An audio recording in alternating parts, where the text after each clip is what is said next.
Hey, true believers, Chris Mack coming at you today with Star Trek Day of Blood Prelude. And this is from the 2023 free comic book day. I had no expectations for this book. I just figured it was going to be kind of corny. But with that said, this book, in terms of the main story, absolutely blew me away. The rest of the book pissed me off something fierce. So let's dive into this.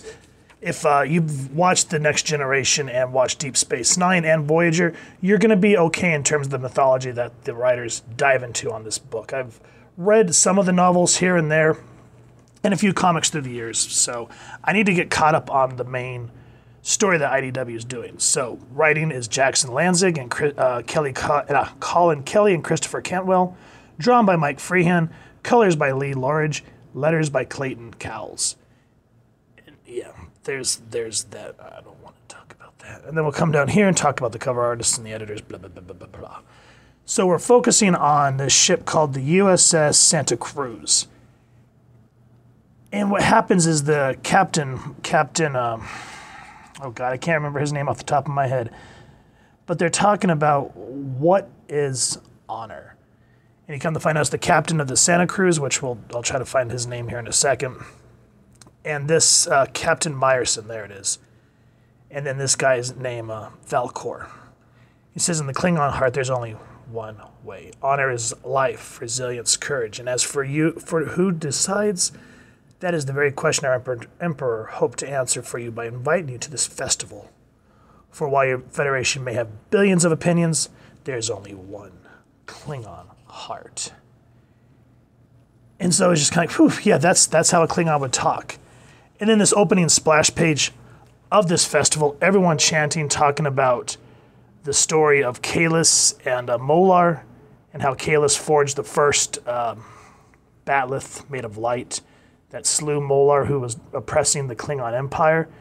It says that when gods betray their people, Klingons kill all their gods. And now this Valcor character says, what brought you here, Captain Meyerson? The Santa Cruz is on Krovan colony by invitation of the Emperor. You know that. He sent you to Liet. There is no honor in hiding the truth from yourself or others. I did not ask about your ship. There's a reason that you are here. Speak that reason. And I like how the angle just kind of gets to this sort of low angle, somber feeling. Goes, the truth is, my father used Klingon like a slur. For the first 16 years of my life, I didn't know any better, so I did too. I took that with me to Starfleet and almost didn't make it. I almost washed out because I couldn't let that hate leave my heart.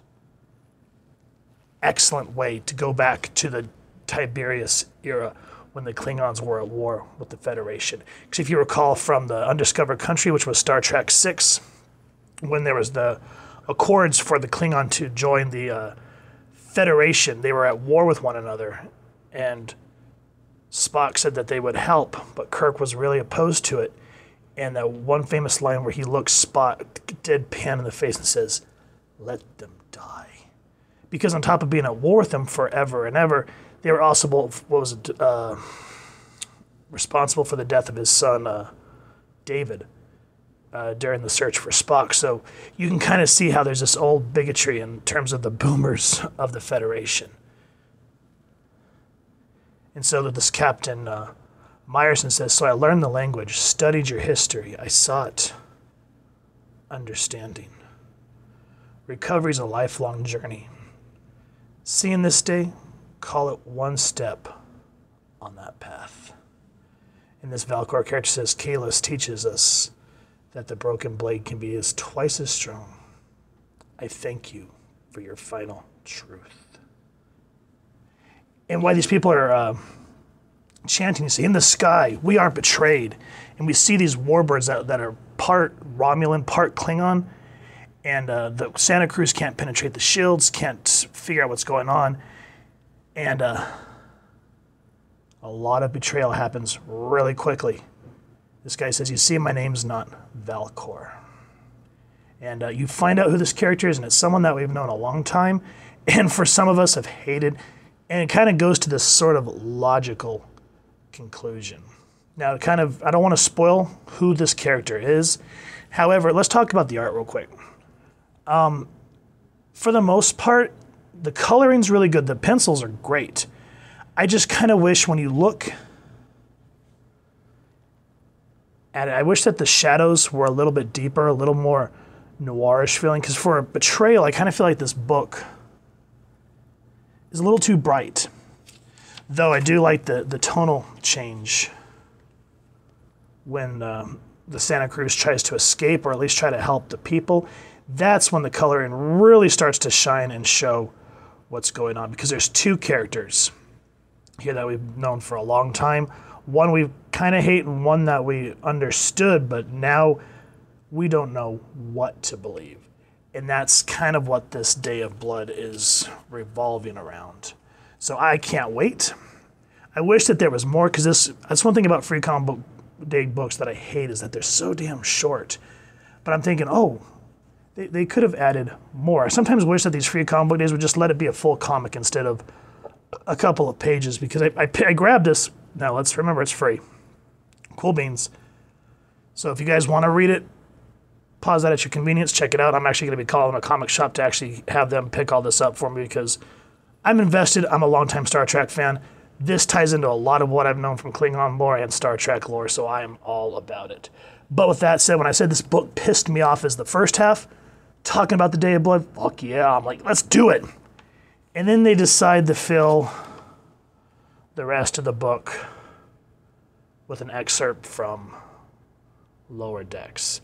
And I just completely effing noped out. I do not care. I know people have said it's funny, it's supposed to be like Rick and Morty, and to me, that's the antithesis of Star Trek.